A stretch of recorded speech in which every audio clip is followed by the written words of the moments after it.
just know. The best advice we can on how to do this, that, or whatever is best we know. I tell you, like I told my children, no matter how bad things are, you come and tell me and let me do what I can to help you with it. Yeah. So that's the way I say with you two, about all my grandchildren. Yeah. You tell us. And if we can help you, we can. We will. Yeah. And we'll do the best we can.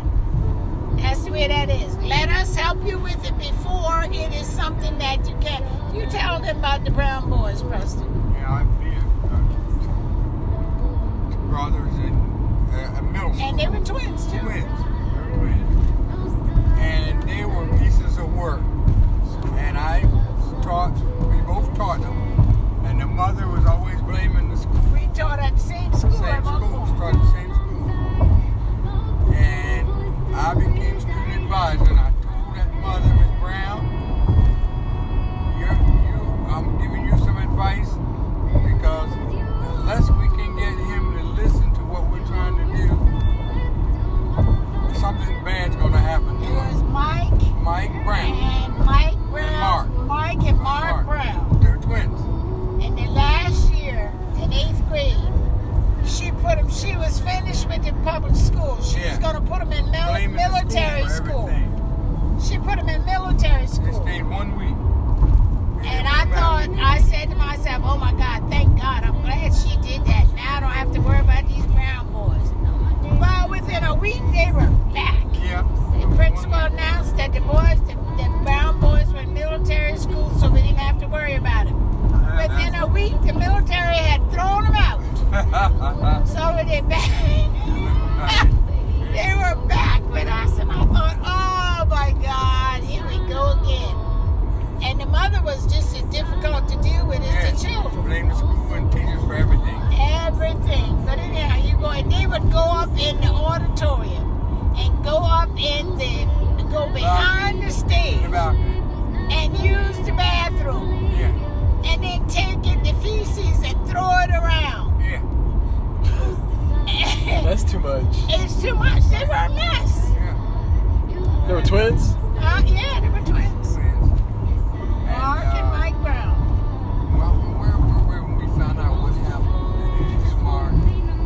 Anyhow, they left Newcastle Middle School. I don't know where they went to high school or whatever, and they became adults. But I also know that they were also always into something because you would read the newspaper, and they would have the police report, and you'd see their names in there every now and then. But before they left Newcastle Middle School, they got in trouble, and your granddad took one of them up to, I don't remember which one was in trouble. It was Mike. It was Mike. Had done something, and she was saying that she wanted that it was the school's responsibility. So my husband told me, he said, Ms. Brown, let me tell you something. You know these boys are a challenge, and I'm going to tell you, you are going to have to let them know that they cannot just do what they want to do, because if you don't get them to a point right now where you can help them, and he said to her, you can help them right now get out of these messes and tell little lies for them and support them in their shenanigans or whatever, but there's going to come a time when they're going to do something that you are not going to be able to get them out of. Exactly what They need to be disciplined. Right. She told him to go F himself. Yeah.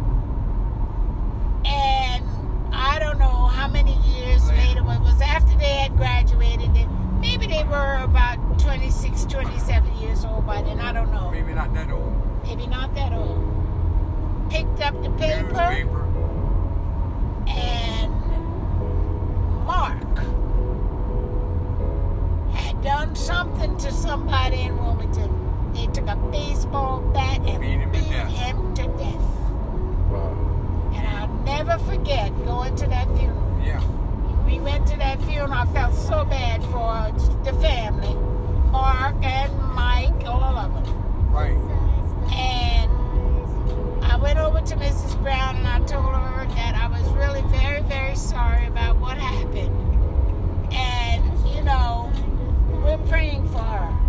all you could say. That's all. Because she'd given us a fit too. Uh-huh.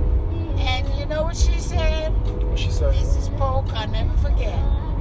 Mr. Polk told me, there's going to come a time and something's going to happen and you're